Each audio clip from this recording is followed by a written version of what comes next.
Bueno, mira, Sandra, acabem d'obrir les portes de la muralla de la ciutat de Gandia que donen al riu. És l'única porta que queda de la muralla d'ací de la ciutat.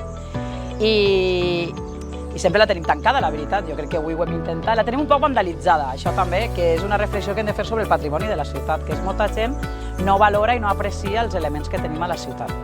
Aquesta porta és molt curiosa perquè accedim a ella a través del riu i moltíssima gent passa, jo crec que moltes vegades passejant pel que és la vora del riu i no té en compte que si puges el que és la rampeta que n'hi ha, arribaries ací i així tindríem el que seria l'antiga muralla de la ciutat de Gandia.